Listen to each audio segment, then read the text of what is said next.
Possession crucial from this. How much longer will the referee allow? Dublin lead by a point, and there's the whistle. It's over. It's over. We earned it by winning the last 2 matches on the road, and that's not going to be taken away from us. But what I love in hurling, I love players that will never give in. He hits it. He hits it. It's over the bar. Oh, holy Moses. Hello, welcome to the RTÉ GAA Podcast. Mikey, Stafford and Rory O'Neill with you, and we're joined by Pat Spillane and our own Niall McCoy to look back on the Allianz Football League weekend. How was everybody? Very good, Mike. All good, Mikey. Pat, have you dried out? I'll tell you this now. It was the greatest wetting I ever had. No, but it was worse than the one a couple of weeks ago, Pat. It was actually, believe it or not, it was worse. If it could be worse than the Dublin match, it actually was, because on this occasion the wind was coming from the east. So while the rain wasn't driving into your face, when you put up the umbrellas, we could have done Mary Poppins sequel, because we could have drifted out over the chimney tops of Tralee. It was wetting. I got home after 11 o'clock. I threw off a complete load of wet clothes. I had to have a shower and go into. So anyway, it was a good. It was actually, for those watching it on television, and I read a few comments after, comment pieces, and terrible game of football or whatever like that. But to be quite honest, you really had to be at the game to really get the game, because first of all, as Rory knows, Tralee on a Saturday night with a full house, there's a brilliant atmosphere. Absolutely brilliant atmosphere. Fabulous. Now, the weather conditions, of course, the football wasn't top quality football, but the weather conditions, the ground was a nice rink, the ball was a bar of soap, the wind was blowing from the east, but sometimes was a southeast, was swirling.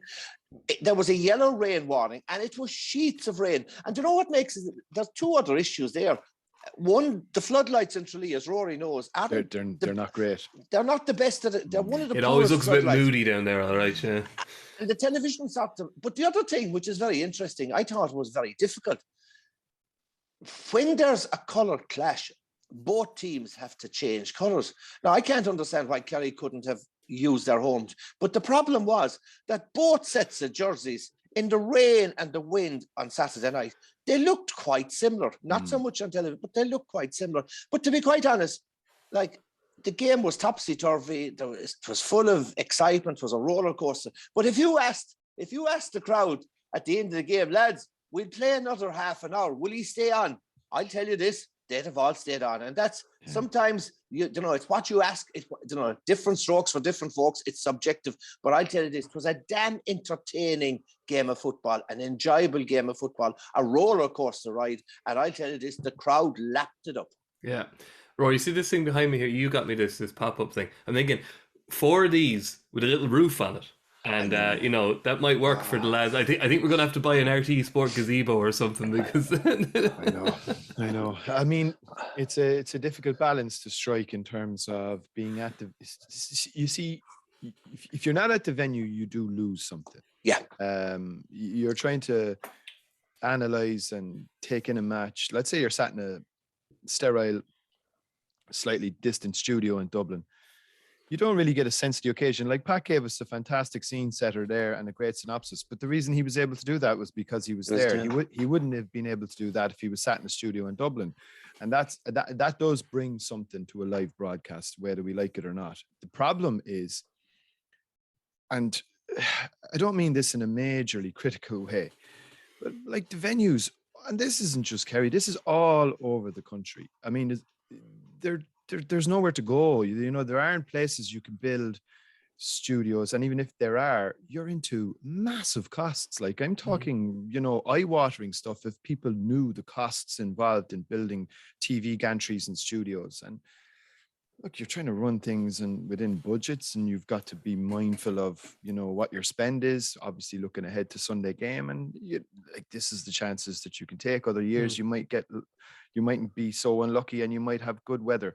I mean, I'll give you an example. I'm looking ahead there already this morning to next weekend, right? Now, one of the big games next weekend is Louth versus Antrim in Division 3, because it's effectively a table topper, and I'd imagine whoever wins will probably be promoted. So it's a big game. But the match is in a RD, right? Which is it's a club ground in RD. There's stanchions in the way where the cameras go. There's the pitch, the cameras themselves are nearly at pitch level. You know, there are grounds. I would say my club ground here have better facilities, and we're only an intermediate club. So like, this is the battle you're fighting all of the time in terms of GAA grounds up and down the country. They're just not equipped. They're not equipped for TV. There's a couple that are. There's obviously Páirc Uí Chaoimh. Killarney's good. A fantastic one which doesn't get a huge amount of games is actually Tullamore, O'Connor Park and Tullamore. They've actually a TV studio there. There's a semi-permanent one in Thurles as well. But after that, it's build, and that's, as we know, then equals cost. The only thing is, Rory, do you know when I was watching Donal Linehan and he was doing a piece for the news on Friday night in the rain at Twickenham? Do you know, I was jealous of him, because do you know what he had? He had a beautiful RTÉ Sport Jack Wolfskin coat. I said, I'd love to get one of those. But would you, maybe the GA fellas, maybe we might get a coat? Looks like it's an amateur game, Pat. All right, looks like we're going to need it anyway, Pat. The way things are going. So I think you have to balance up the cost of building a studio versus whether all your guests have health insurance or not. That's probably exactly. Niall, we'll start. We'll go back to Division 2 for a start, I think. Just have a look back at the games. We will discuss the brewing GPA GAA row towards the end of the podcast, by the way. But we talk about the football first.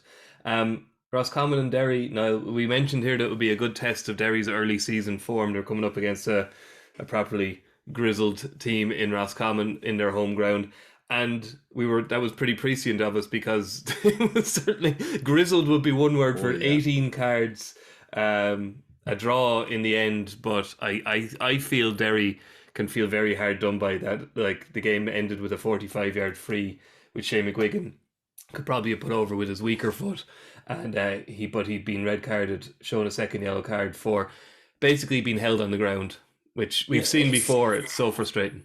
Yeah, and the first yellow as well was bewildering. And Shane on the football pitch, on the hurling pitch, he's generally a calm enough fella, and you saw the reaction when he was sent off. You said it there, he would have put that free over in his sleep, you know. It would have been 2 points up the road. It's still a big point for Derry. Roscommon started that second half. They swung over 2 lovely scores, and it looked like the game was just getting away from them, even though they had the strong breeze. But they fought back well. Galway coming next week. The fact they got a point out of that match will be massive. If it had been a free, that would have been to level a match. I think Shane probably would have went even more apoplectic. But the Derry are an excellent side. We spoke about this before, Mikey, and you know, they're a big side. Rory has them playing really, really well. And that Roscommon team, I watched them the last round dominate and bully down around midfield in particular. And to see Derry sort of Conor Glass, obviously, Emmett Bradley, big men in the middle. This is a Derry team I genuinely think have a great chance of winning Ulster. I genuinely feel they're going to Division 1. If not this year, definitely in the next year. Beat Galway, big game next weekend. Yep. I see Derry going up. But the red card, listen, I don't know. You could talk about it all day. I don't know how to see that. And to be fair, referee, I think that second yellow, it looks like it comes on the advice of his linesman rather than him, because he didn't seem interested in giving the yellow when he's walking away, but he obviously gets told. But it's so frustrating. And Colin alluded to it, like, you know, there's absolutely no reason why Shane would try and drag him down where he's trying to join the attack. It's just really frustrating for Derry, because it would have been a win. And the resulting free, you had a Roscommon player, you know, dancing in front of the free taker, encroaching in front of him. I felt that should have been moved forward. But, I mean, he it was dancing. He was jumping, Rory, like he was getting some height, like 3 or 4 times. Like, it was fairly obvious what he was doing. Like, it wasn't like a subtle one.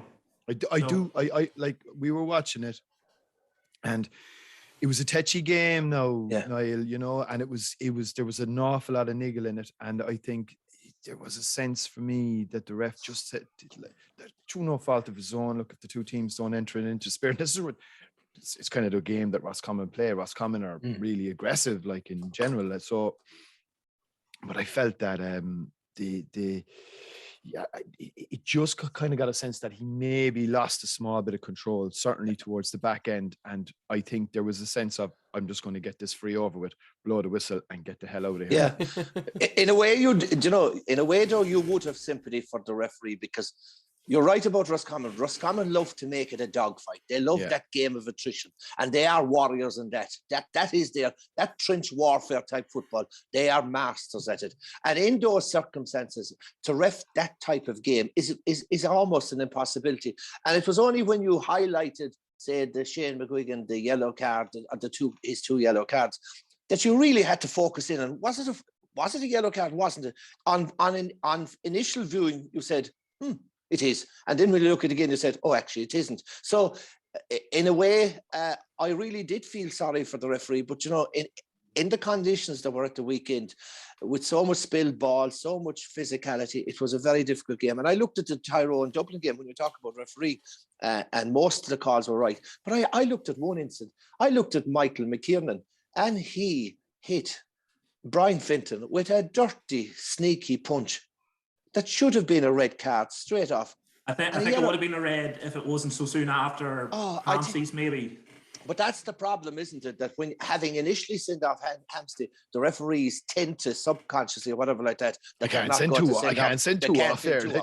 But I mean, if anyone was to be sent off, it was Michael McKiernan. So look, getting back to Roscommon and Derry, Roscommon are the ultimate Division 2 team. They will always be there or thereabouts at the top of Division 2. Derry, there's no doubt about it. I agree with Niall. They tick an awful lot of boxes. They have that athleticism. They have that physicality. They're transitioning quicker. They're playing more front football. If there is an issue, if there is a problem, and it will be found out when you go to bigger levels, I think they're too dependent on Shane McGuigan to provide the bulk of the scores. Shane got 8 out of 12 yesterday, 5 from frees. I don't think his other 5, there's enough of a consistent score getters in the other 5. So look, when you come up against the big teams, whether it's the Tyrones or the Monaghans or the Donegals in an Ulster Championship, or we'll get into an All-Ireland semi-final, Shane will need more support. Yeah, and it's true when you look across the scores in the Roscommon team, it's more balanced because they do, like we talk about how kind of nitty gritty they are, but like they do have some wonderful forwards, and like there's a good spread there. Connor Cox seems to be in form. I don't want to focus too much on discipline, Pat, but I am curious because the Shane McGuigan sending off is an example of, seems to be a forward doing his living best to escape, some cynical play, which is, anything off the ball is viewed dimly by referees. Now, I'm just thinking back to when you were playing, when a forward or a skillful player, shall we say, had far more leeway to defend himself, and probably wouldn't have found himself in that situation. May have found himself with a broken nose, but probably would have stayed on the field. So the modern game, there's a little bit of give and take here, really, isn't there? And it's hard to get the consistency. Well, we don't want to hop back to all the time, but I mean, Shane McGuigan wouldn't have made even that run in the olden days, because his jersey would have been so well held that guy would be still stuck inside in the Derry full forward line. And secondly, you're right. I mean, nowadays with so many officials and they're watching everything, I mean, you don't get away with anything now, which is great, which is probably... the problem is that there are so many rules for the referee to implement that his workload is so huge. And I do feel sorry for them, because I know every night that we're on League Sunday or doing a Sunday game and there's instances of yellow cards and red cards. And we really have to rerun the piece 1, 2, 3, 4 times before we can make a definitive decision. And even at that, we're still not sure. And Pat, and then you have to figure out, well, is that this year's rule now, or has that rule been changed to that rule? Yeah. Yeah. Rory, it's just a small thing, but like just talking about the Roscommon forwards, and the Smith scored, Keane McKeown scored, Donny Smith got 4, Connor Cox got 2. But there's still no place in the starting lineup for this guy, Cathal Heenahan, who every time he comes onto the pitch seems to get a ludicrous score. He was brilliant in the Sigerson for NUIG as well. He seems to be a great option for Roscommon off the bench. Yeah, and I suppose if you're as you mentioned there, they do have a good spread of scores up front. He's certainly somebody with a lot of potential. I think a big worry was they brought him on just after half time. They went 11-5 up after 46 minutes, and obviously he played the rest of the game. But I don't think they scored from the 46th minute the whole way up until the equalising score, right up until... I think they went something like 22 minutes in the second half without a score. So I suppose, look, that's kind of the worry from a Roscommon perspective. But look, at the same time, I was looking at scoring rates across the board, and this goes back to Pat's point earlier on, and it's just the way the games are being played at the minute and the conditions that they're in. It's very hard to be too critical of forwards at the moment, because I mean, I was even looking at Kildare, like Kildare's scores there at the minute, 10 points, 1-9, 1-8, 10, 11 points. And you're saying to yourself, is that going to be good enough to win championship matches? Because generally speaking, what you're looking at for a championship game, 116, 117, 215, that's kind of the scoreline that you need. But it's very difficult to rack those types of scores up when the matches are being played week after week in the middle of hurricanes, you know? And I think it's just, the whole thing is asterisked, I think, with the weather at the minute. And unfortunately, we're not really getting a proper gauge on players like Colleen and these types of players to get a really fair glimpse. Like, I think the big thing, and we can get onto it in a minute, from my perspective, looking at Kerry again on Saturday and showing the kind of fighting battle that they did to dig one out. I mean, what are they going to be like when the ground does harden up? It's a pretty scary prospect for everybody. But I think, I just think the weather has a huge bearing. You're right, Rory, because you know? when you look at the stat, I mean, the weather conditions are absolutely horrific. Yeah. And the GAA did dodge a bullet this weekend that matches weren't called off, which was a really created an issue. But when you see games, when you see Kerry comfortably beating Dublin in Tralee, yet only scoring 1 point in the second half, you know when you see Dublin comfortably beating Tyrone yesterday, scoring 2 points in the second half. I mean, the weather conditions, and I saw somebody saying, we're playing David. Somebody criticised Kerry for, they have David Clifford, the star full forward. He's inside, standing on the full forward line. And in the second half, Kerry don't kick the ball into him. Kerry couldn't kick the ball into him because, one, there was a blanket defence. But most importantly, the wind was so strong, you just couldn't kick the ball more than 20, 25 metres. So you're right, it's crazy conditions. But you know what? Sometimes in the Sunday game and in League Sunday and here on the podcast, we're accused of focusing on the strong teams. But hell, we've just given top billing to the team third in Division 2, Roscommon. Well done. Well, wait where we're going next, Pat. Wait where we're going next, because Niall, can Cork and Meath blame it all on the weatherman? Is that it? Once we get hard ground and the wind goes away, Cork and Meath are going to start looking like the powers of old.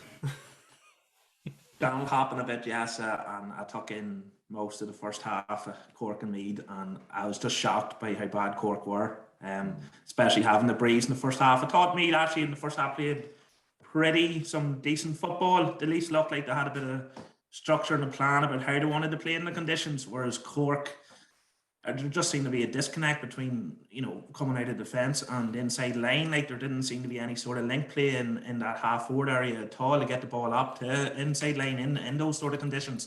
It's very worrying for Cork. I really, really thought they were really, really poor. I think they've down next at home, which is obviously massive now. Both sides are fighting for their lives at this stage. And it's the biggest game they'll play this year now. Yeah, it is. And I think I remember a few years ago, went down there with low expectations and nabbed a point to stay up. I think it might have been Derry that went down to Division 3. I could be wrong on that. So, listen, they've went down in similar circumstances a couple of years ago, but it's really tough times for them. Harry Hogan, 5 first half points. I don't know what the goalkeeping scoring record is, but I thought he was on for some sort of record the way he played in that first half. He missed a few in the second half. He missed one just at the end of the first half. I think it might have been a 45 he might have dragged, and then... Considering he's about the 15th person to play in goal for Meath in the last 2 seasons, it's even more impressive. Could we allow Rory another minute or two to Morton Cox? I'd like to hear it. I'd just like to hear it. And I'll put on my sad face. I'm just giving them motivation to beat down next weekend. That's all it is, Rory. They're not in a good place. I can't. Yeah, they're not in a good place, and there's no point in pretending otherwise. I know Joanne pulled up Colm last night because Colm described Cox's performance as pathetic. And I just remember the week before, 2 weeks previous against Derry, my word for them was brutal. And I've never seen such a disorganised shambles of a team at that level of football, Division 2, because as Niall said, there seems to be no plan there at all. There's no transitioning between defence and attack. This is a group of individuals playing. I just look at the when you think you go through the 4 divisions, and Cork have the worst scoring difference of all in all 4, minus 31. I mean, that's which actually could be crucial in the end of it all, Pat. That could come back to bite them too, the scoring difference. And like, you know, Keith Ricken is probably getting, I think he's getting, he talks a very good game, and he's talked about the long-term project or whatever like that.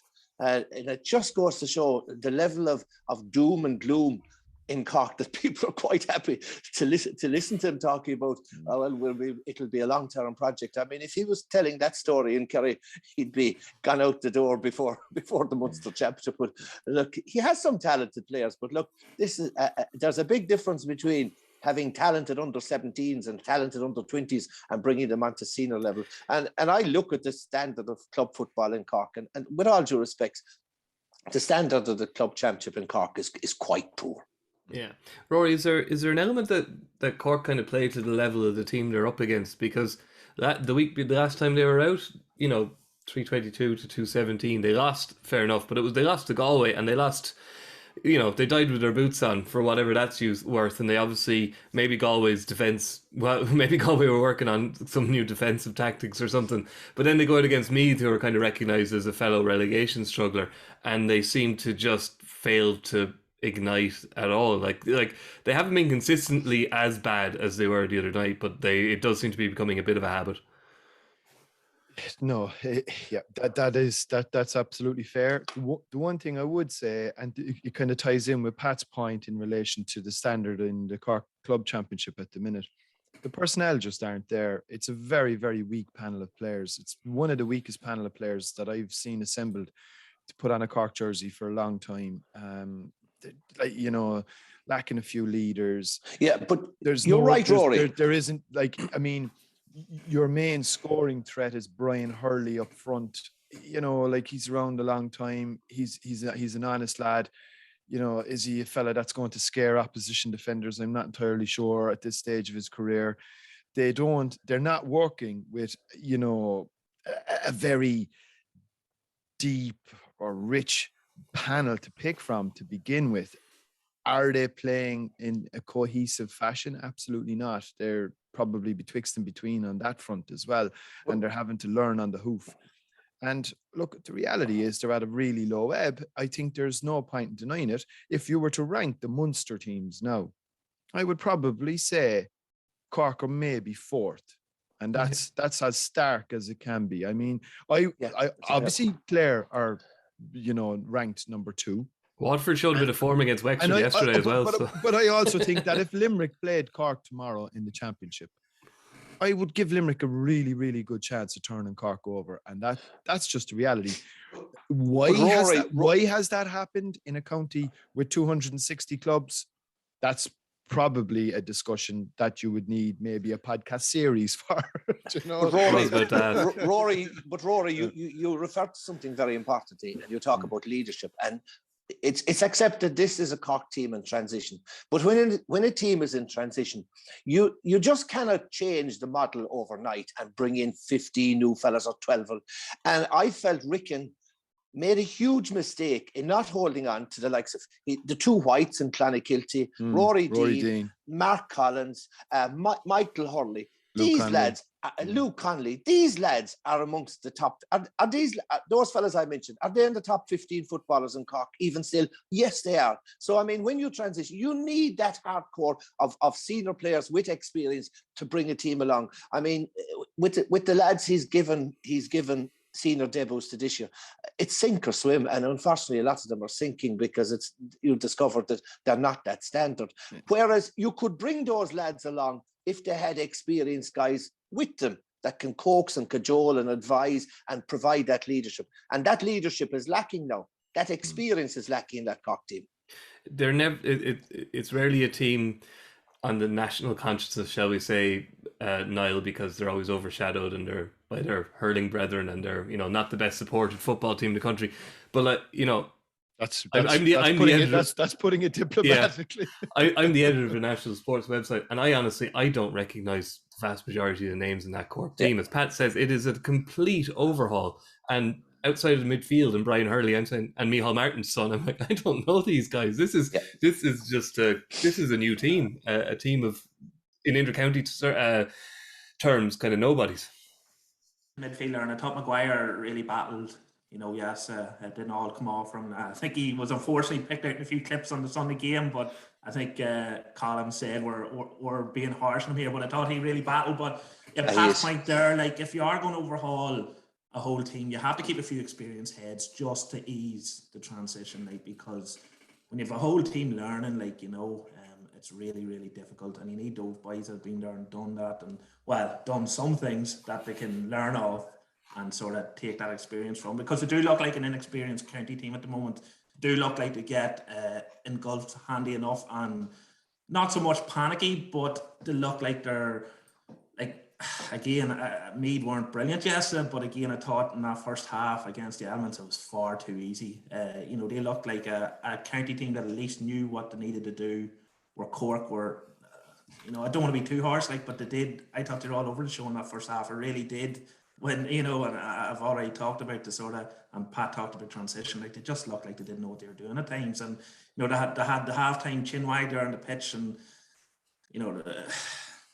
it was always going to be difficult against the Breeze in the second half, but it's I've had a few injuries. I mean, you probably will, if everybody was fit, you've half your defence coming back in Sean Mee and Daniel O'Mahony and Sean Powter. But again, that's another question. Why are these guys always injured? There's a full-time strength and conditioning person in Cork now, full-time. What's going on? Okay, look, injuries are part and parcel of the game. You pick them, but Cork do seem to pick up more than, it's a particular affliction that seems to be something that they have to deal with, maybe more than other counties. Maybe it's just they're just more unlucky. I don't know. But do you know what? I'm Mikey. I'm feeling a bit like Joe Duffy on Live, like listening to the saddest story that I've ever put on air. Yeah. I'm going to break down now shortly. Just on your Hurley point, Rory. Like you said, would he scare opposition? If you put him in a more structured team, I still think he would bring so much. Like if you put him in a Division 1 team, I still think he would knock the park. I think he's a victim of his circumstance there a bit. And he's up there and he's having to lead the attack. I think Brian Hurley for me is the kind of inside forward that feeds off somebody that's a sort of more of a target man that would actually benefit if he had a sort of a better kind of a full forward in alongside of him and you play it as a two, I think he'd work better in a partnership. And he's up there having to lead it on his own. I don't think he's as effective. Yeah. A word on now, they're not safe yet by any means, Pat, Meath, because if you look at it, they've got Clare away, who they're on the same number of points with, and then they've got Derry at home, and Derry are more than likely going to be looking at a final place in promotion in their last game. And let's be honest, they're a better team than Meath. So I don't think it's time to be clapping backs yet in Meath by any means. I think anybody from Clare down is still potentially in danger, even if Cork and Down do look to be circling the plug hole at the moment. I think Meath will do enough. I think Meath will beat Clare next Sunday. I think Clare have been. I think they're punching just above their weight. They're at that level. They're very well organised defensively. They're always tough to beat in Innis, although they got a bad hammering from Terry. I just think they're predictable. There's no influx of new fresh blood. Their build-up play is very slow, and they really don't carry a huge attacking threat. Cleary, Sexton, yeah. So look, Meath, especially with Brian Minton back, I just think Meath, I saw enough in Meath yesterday, albeit against Cork, that they're progressing, they're getting there. And Meath will win this weekend, and that'll make them safe. They won't need to go to Derry looking for points. Yeah, and then just Rory, I mentioned for Galway, who obviously have their two closest rivals left to play. They've got up ahead of steam now, but obviously they have to face Roscommon and Derry. And as I alluded to earlier, there's no questions around that Galway attack. But as under Porrick Joyce, if there's any questions about that team, it's kind of in the back six, isn't it? Yeah, but I think there's a real confidence about Galway at the minute. I think, as from my recollection, are they the only team in the country with a 100% record? Correct. Are they 5 from 5? Correct. So I think they have an opportunity next weekend to go up to Derry, they'll see that as a really good test. They'll probably see both teams will probably feel that they're kind of Division 1 in waiting. Yeah. And I think I would actually fancy Galway to go up and win that, cement their Division 1 status for the year, and then get ready for Mayo on the 24th of April. I think they're absolutely flying it. I think Cian O'Neill, in fairness, seems to have had a good effect on them. They might, leak. They might have a little bit of leakage at the back, but they only conceded 1-5 at the weekend, may I say. I'm just thinking more back to the Cork game. Again, played in Ennis, so God knows what way that win was like. Rory, that'll be very interesting because I think Galway will beat Derry next week, because I look at Galway's team and yes, defensively they can be opened up, but at least this weekend they were more solid. But you pick out players like Shane Walsh and you pick out players like Sean Kelly. They'd be on any team in the country. They're class acts. But the one question mark, I just wonder, say they beat Derry next week, which I think they will. They're automatically promoted. Mm-hmm. What sort of a team will they play it in if they win against Roscommon, which could have a huge bearing on the second team to get promoted? Because will Galway be happy with promotion and then focus on building up for Mayo? Just an interesting question. Yeah, actually, well, it is as well, Pat, given that they're on opposite sides of the draw in Connacht. You know? Yes, actually, when you're talking about, and that's an interesting thing. So, I mean, could they pick out, like, they are quite within their rights to put out a weakened team against Roscommon, which would be very unfair. It's only hypothetical. But actually, I was just looking to the last round, and normally, do you know the way in leagues, in any sport, that the last day every team plays at the same time? There's an interesting scenario on the last day in Division 4, where 3 games are on the Sunday. I know, London. But Cavan and Tipperary and London are playing on the Saturday. Now that's not fair. That's not right. That's not fair. The 4 teams should be playing at the same time on the Sunday. They have said though, Pat, because I've actually queried that one. Yeah. What they said, because the issue cheaper for flights us, on Saturday. Well, there's and they won't tell anyone the result. Yeah, there's a couple of things with it. What they've said, you see, we need to figure out in relation to that, because that Saturday is potentially a double header of hurling league semi-finals, and I was just trying to figure out where it would be played, and I was kind of half thinking it would be Thurles. But then, of course, I looked and I saw Tipperary versus London is fixed for Thurles at 7 o'clock. 7 o'clock. So that creates an issue. So I just asked the question, and the answer that came back was, should London still be in the promotion? Should London still be in the promotion shake-up? It will be shifted to the Sunday. That's not fair. Yeah, that's odd though, because usually they want to play early in the day to get the last flight out of Knock. And now they're playing at 7 in the evening instead of 2 in the afternoon. Yeah, they played at 12 o'clock yesterday in Martinez Park. Yeah, that's right. Okay, that's an interesting one. Okay, I'd say knees up in Dublin there now. I'd say if you hit coppers now on that Saturday night, you could run into a few London. Yeah, it's the end of league season holiday, and who begrudge them. Okay, we'll move on to Division 1. So, and we'll start with the disciplinary stuff again, Pat. I'm gonna lay my cards on the table and say, Pádraig Hamsey, anybody who's arguing about Pádraig Hamsey getting a second yellow for what he did to Cormac Costello is an idiot, because it was like Cormac Costello may have gone down a bit easily, but why is Pádraig Hamsey doing that? The Tyrone just seemed a bit too fired up yesterday. Was part of the reason for their downfall, I think. I thought they were, yeah. First of all, I mean, Tyrone looked leggy yesterday. And it begs the question: were they worse yesterday than they were in Kildare? I'm not too sure, but it's a close one thing. But they were so off the pace yesterday. I couldn't believe it. And yes, you're right. They were a little bit edgy. They were in the face and they were knocking. They were look, the Pádraig Hamsey thing. You can say, yeah, maybe Cormac Costello, but that's not the issue. That was a stupid shoulder charge to a guy off the field, just to sound macho, showing who's boss and whatever like that, laying down a marker.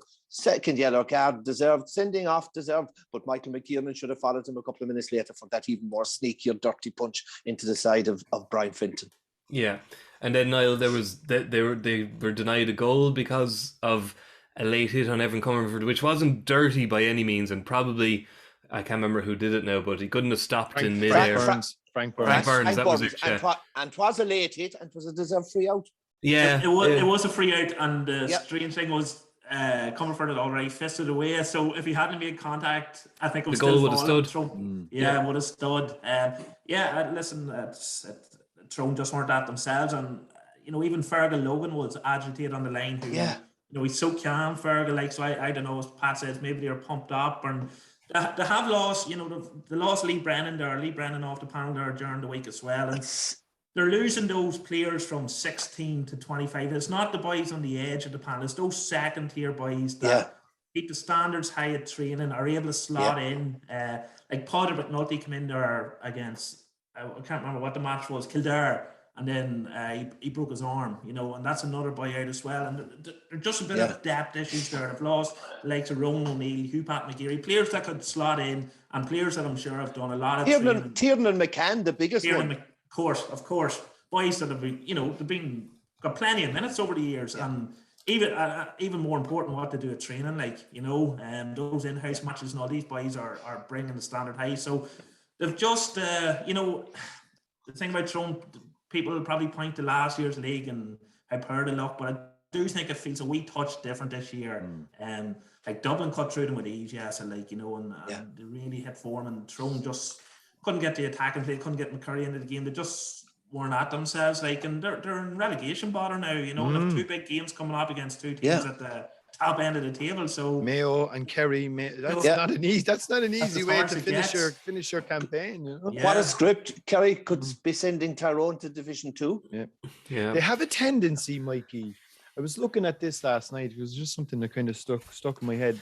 Now look, obviously, it's an older tradition, but if you look back at their All-Ireland wins, 3, 05, 08, there was a tendency. Tyrone had a tendency stink up the next year to kind of take the following year off. And I'm just wondering, has that tradition kind of come back a little bit in that, like if you even look back, I think there was one year where the All-Ireland champions, they were knocked out by Laois in a qualifier. There was another year, where Cork beat them with 40 men, I think in 09 in the semi and that. They just have a tendency.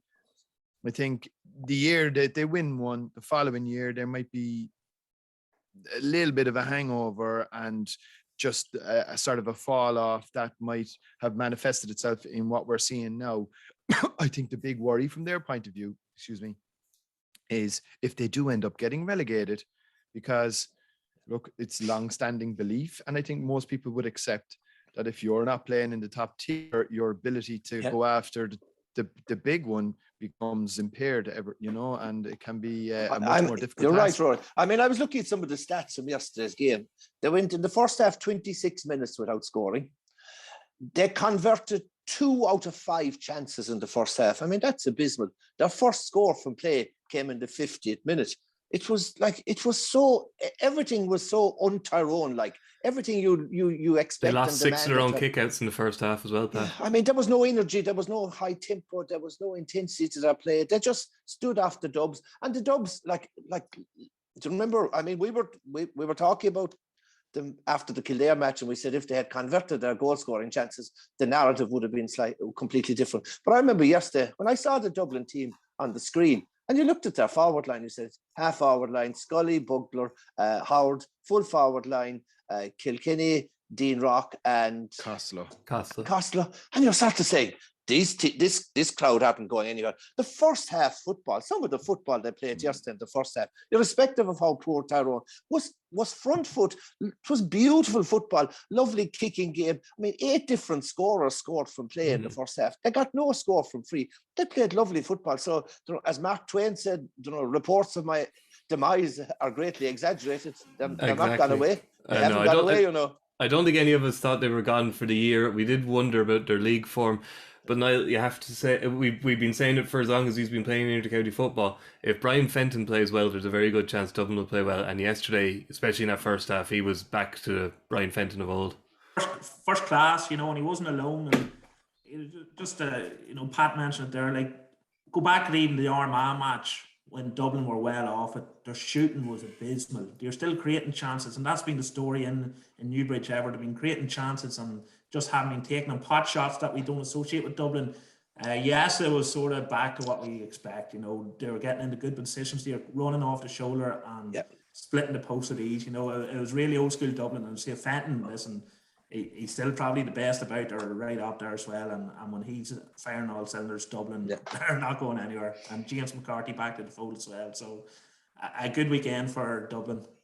Yeah, James McCarthy is huge. I know he only played the last 80 minutes and the game was, well, that was as close as Tyrone got, really, Rory. We're blaming it on James McCarthy, but he's been named captain now. There's a good chance he'll start the next day. And we can't, I know you're a huge fan of him. You can't overstate his importance. Best player, the best Gaelic footballer over the last 10 years, without any doubt for me. Just consistent 9 out of 10 performances, so committed to the Dublin cause, a guy that you would follow into a furnace. You know, he's, I would say, the first name on a team sheet 100% every time.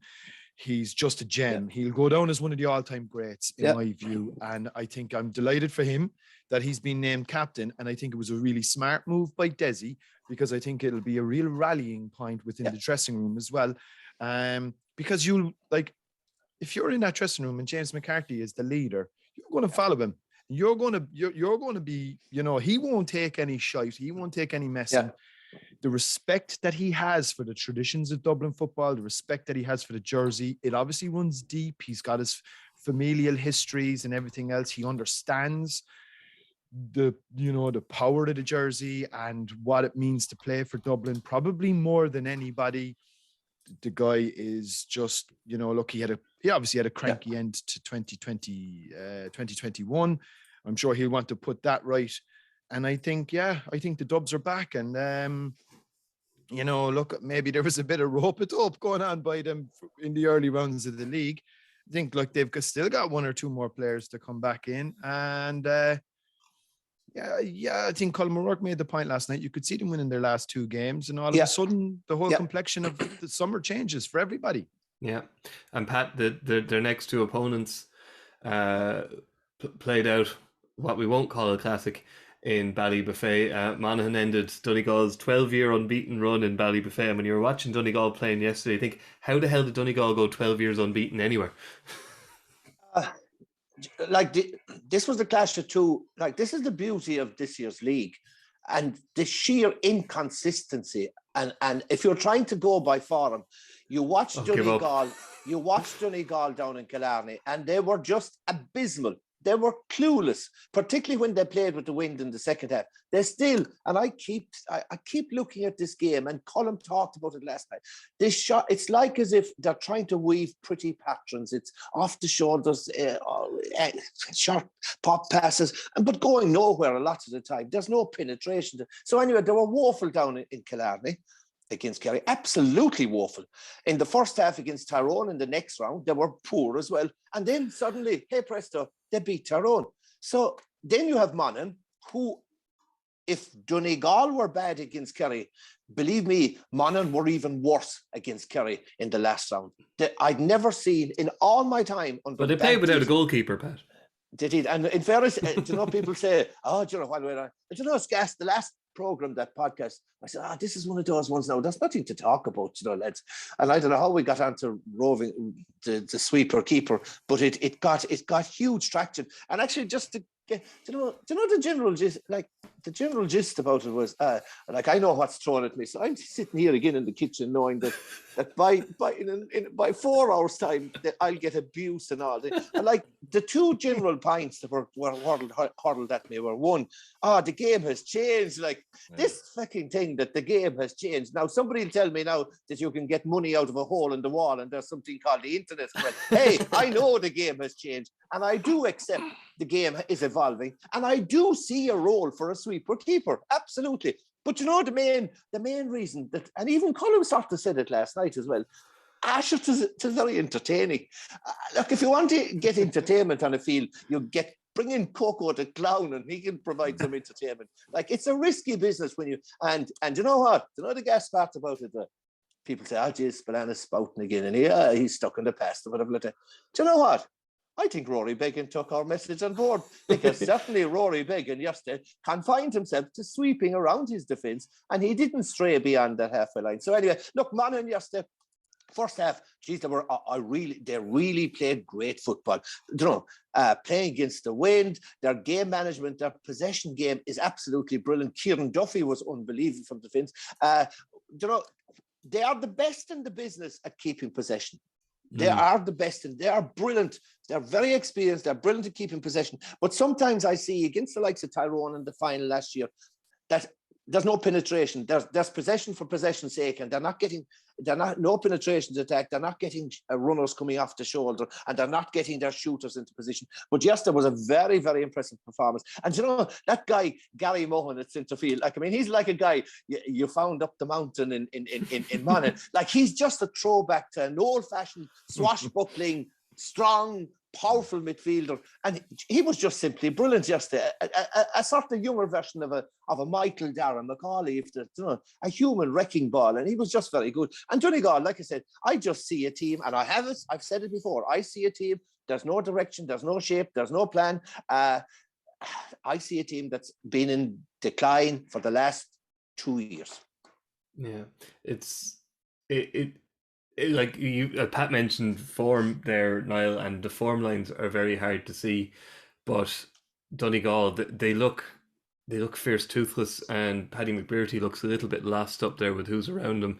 And there's no, like, we also, Michael Murphy comes back, it'll be all fine. Michael Murphy, he came on after 28 minutes, and there was no discernible improvement.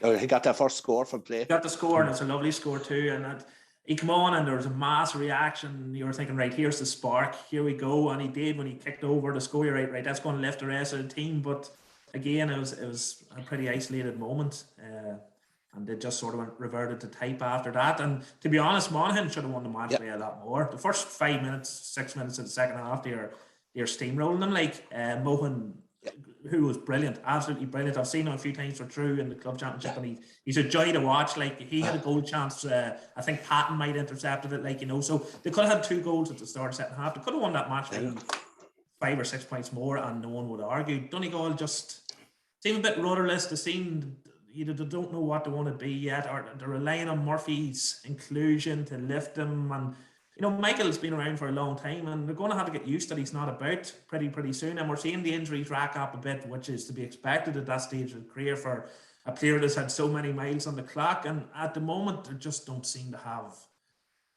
you know, something in place for his succession plan. And Pat was right there as well. The first 25 minutes, until we got the goal against Tyrone, they were as bad as they were down in Kerry, and they were as bad as they were yesterday. Like, Tyrone were much the better side. So it's very hard to figure Donegal out at the moment. And I have to say, Monaghan, I thought were excellent. I thought they were really good. I thought Conor Boyle and Desi Ward, these players who maybe aren't grabbed the headlines, have been so solid and impressive for them. But Donegal is just hard to figure out. Like, in Armagh go their first round in the championship, and it wouldn't shock me one bit if Donegal beat them, but I still really don't get what Donegal's about at the moment. I can't really work them out, to be honest. And then and Niall, they need to be careful about this kind of transition thing and this transition talk, because transition can go on for 10 years. We know all about that in Cork. Yeah. Oh, it can be a permanent state of transition. I feel your pain, Rory. I feel your pain.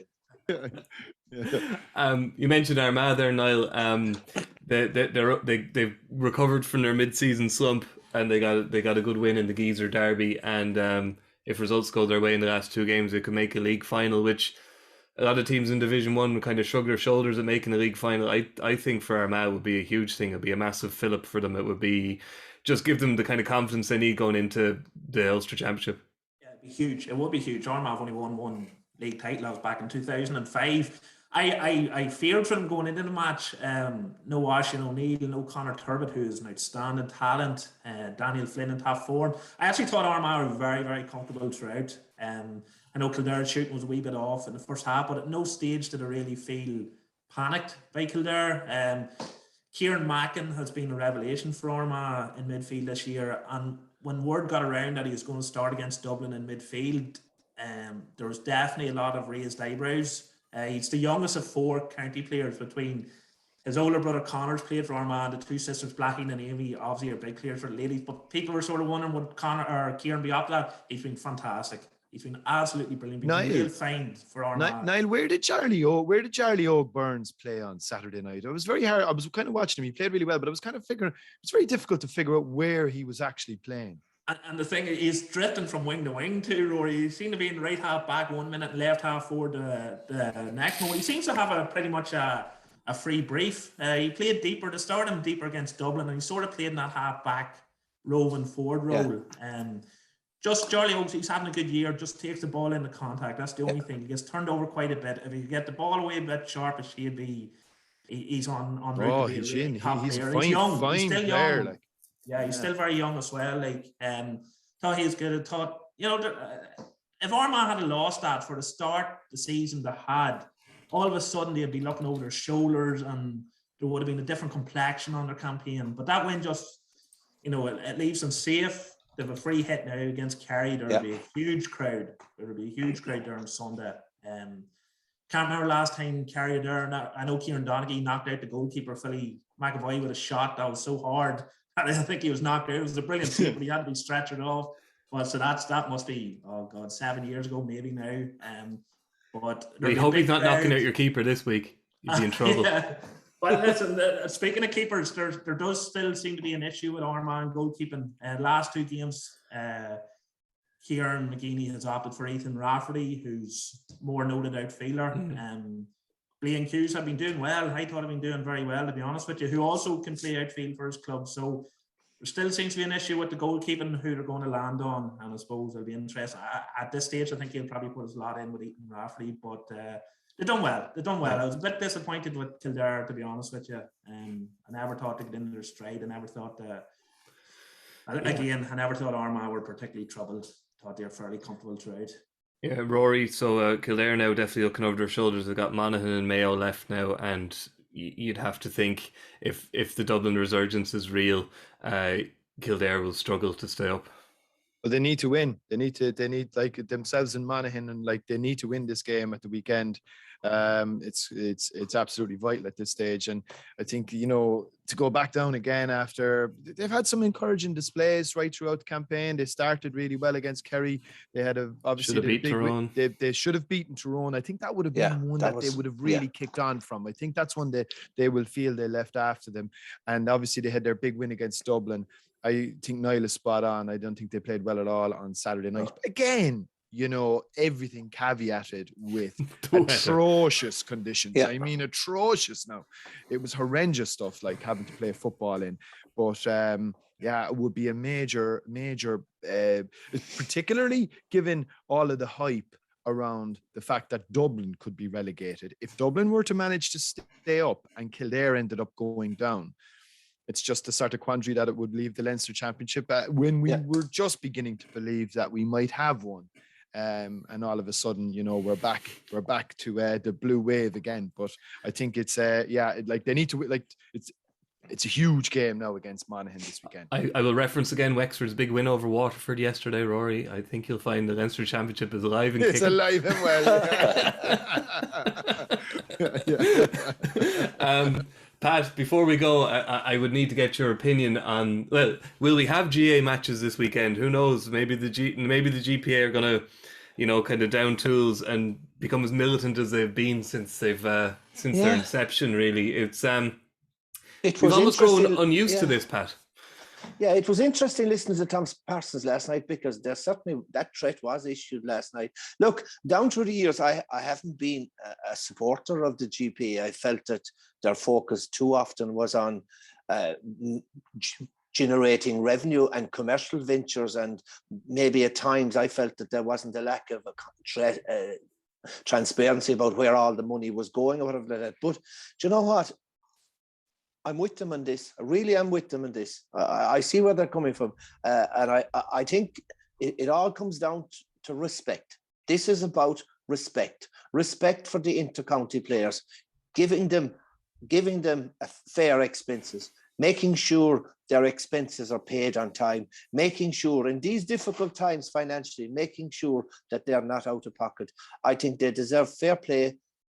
They need to be shown respect, and I think the GAA needs to get their act together and heed the warning from Tom Parsons and the GPA. I really do. No, I'm not torn on this. I completely I agree with Pat that first, because the GA made an agreement and they said this is only for COVID. Yeah. So now that they're back to full gates, it's hard to argue it. And on the other hand, again, and this is almost playing devil's advocate, the idea that any inter-county team are doing more than 4 training sessions a week is kind of what makes people balk. I know it's irrelevant, but if the GAA do want to, if this is their attempt at taking a stance against the excessive training and excessive commitment of inter-county teams and demands of managers, this is the wrong way to go about it for a start. I don't think it's irrelevant, actually, Mikey. I agree completely with Pat there. It's, you know, it's an open and shut case. The players should get their expenses, you know. But this is a wider cultural thing in the GAA where, you know, Tom, I think, said last night, if they're training 2 times a week or 10 times a week, like, what is being demanded of our players now? Young players, inter-county players, who are going to have to almost on a daily basis have some commitment to a county team. Like, I think of young players being asked to attend more than 4 days a week. So straight off the bat, over half a week's not enough. So on top of that, to have their lives, to have their jobs. It's not easy for people to get out of work to go to training or go to matches. It doesn't always suit. On top of that, then they've got their club managers. And, you know, we've a county boy in our club, and he does his best to be everything club related. And that's on top of county commitments. And I'm wondering, how does that man have a life? You know, on top of that, like, how does he work? How does he enjoy himself? Go for a few pints? Obviously, he can't in the middle of the inter-county season, but there is a wider issue there of how teams need to be training 6 times a week. Well, I'll tell you this, Niall, but let's talk about welfare and player welfare. And I think, look, are we suggesting that there's Lula managers out there and Lula backroom teams that are flogging these inter-county players to death? They're not. The inter-county management setups at every county, in terms of strength and conditioning, in terms of player welfare, in terms of looking after the players, they're absolutely brilliant. So there isn't going to be a case of they're going to train 7 nights a week for the next 3 months. You know, players nowadays are really well looked after. And if you're really serious about player welfare, well, maybe the GA need to look on itself and look at the fixture schedule that forces some of these players to play in the last couple of months, playing 3 matches in the space of 6 and 7 days. That's more of a scandal than maybe a manager sometimes looking for maybe to train 5 times one week and maybe 2 times next week. No, I think the players in this case, I say I'm with the GPA. Respect for the players, fair play for the players. Let's treat them properly and heed to their demands. Well, we've seen managers playing lads coming back from the Sigerson, like 3 days later being asked to play for the county teams as well. So I think it is a shared responsibility there. You're totally right. The players are being looked after. It makes sense to look after them. And I don't mean they're meeting up 5 or 6 times a week to do laps of the field, but I mean more a time constraint. Like whether that's video analysis or discussions or what, I don't know what goes on inside a county dressing room, but all we know is that 4 sessions, and the GP are, you know, Tom pretty much alluded to it, like, you know, it's not enough for some counties. And the worst thing is, if we got some charter where all county teams agreed to only 4 sessions a week, you know what, absolutely what will happen. Some teams will start doing it on the slide, and then the other teams will think we're losing out here. So, but you can address that though, Niall. And that's the only issue that I would have with all of this. I think the GPA, just one mistake I think that it made. I wouldn't have withdrawn from talks. I think that's this isn't Ukraine and Russia. This isn't Israel, Palestine, you know, this is, to my mind, is a fixable problem. So withdrawing from talks is, that to my mind is counterproductive and self-defeating. I wouldn't have done that. But what I would do is, look, if the GAA are saying it's a maximum of 4. Now, look, what they've also said, to be fair here, they're saying fill your boots on training. But it's only up to 4 that we are going to subvent. After that, if you want to have 10, drive on. But that's a local arrangement that you're going to have to make with your own county board. Now, if I was the GPA, what I would say is, okay, if they only want us training 4 times a week, the GPA have the ability to bring a motion to Congress, right? They have a seat at that particular table. So there will be a special Congress in October because there's a bit of a mess around the underage situation at the minute in terms of minor, under 17, under 19 and under 20 and all of that. So there will be a special Congress in September. So a simple card to play from the GPA's point of view is, grand, we'll sign up on a rollover situation for 2022. We're going to bring a motion to Congress whereby We want to put in rule that it's a maximum of 4 training sessions per week. And we want penalties included, because when you bring something in rule, you have to have the subsequent penalties, where county boards will be initially fined, and you make the fine a really substantial one. Then you'll have home advantage removed if you're caught a second time going above the 4 training sessions allotment. Then you actually go even further, an expulsion from competitions or losing of, or whatever the case may be. So you put the ball back into the GAA's court and you say, okay, you want us only training 4 times a week. Let's put this in rule and see if they're prepared to put their money then where their mouth is. Yeah. But if that goes to Congress and fails, then the GPA have a fantastic stick to beat the administration with and say, well, hang on a second. Yes. You're telling us on one hand, you want us to only train 4 times a week. When we tried to put this in rule, all voted it down. Yeah, it could work for them. Yeah, it's good. Pat, I'm almost surprised. Like you are, I would say, relatively rare in a former player of the pre-GPA era that I've ever heard really support something the GPA has done. I'm not trying to be funny, but there seems to be an impression out there that only really members of the GPA ever really get behind what the GPA wants, and it's kind of an interesting phenomenon because these are the players we all support, and we talk about them here every week for hours on end, and we read and we consume what they do. But when they actually campaign for something to improve their terms and conditions, and it's never anything too outlandish, the support is often not there from the public, and quite virulently not there. Yeah, I if you asked me that question 2 years ago, 5 years ago, I'd have been giving you a completely different answer, Mikey. I just felt that the GPA's cause over in the early years, for many years, wasn't helped by some of the spokespeople that they had out there. I just felt that they antagonized rather than sought compromise or sought to bring. They probably had to do a bit of that perhaps start to sort of establish themselves to be fair, though, Pat. But I do see now. Maybe it's because, like, I have nephews involved in the Kerry setup. The club lads from here are involved in the Kerry setup. I now know from my son with Sligo. But what I see is how well looked after they are, how well looked after, and how scientific the preparation is, and how there is no danger of overload, there's no danger of overtraining, there's no danger, their player welfare, they are really looked after very well. And I think, in this case, when they're looking for, if their players out of pocket, if their players not being paid expenses, well, then that is wrong. And I do feel sorry. Yes, you're right. We do give lip service to players, and that's great, and they're amateurs and they do this, but they are parking their life, they're putting their lives on hold for the honour and glory of representing their county jersey. And when they have an issue and they have a problem, yes, in the past we have turned our backs to them and we haven't supported them, and I think they deserve support. And in this case, I do think they deserve a bit of respect. And I agree with what Rory's coming from. There's certainly that issue around the 4 training sessions and all that. There is put it in rule, Pat. Yeah, put it in the rule. Put it in the rule book, and let's see the cut of your jib then. Yeah, there's a need for a lot of discussion around that. All right, there's no doubt about it. But I'm with the GP in this.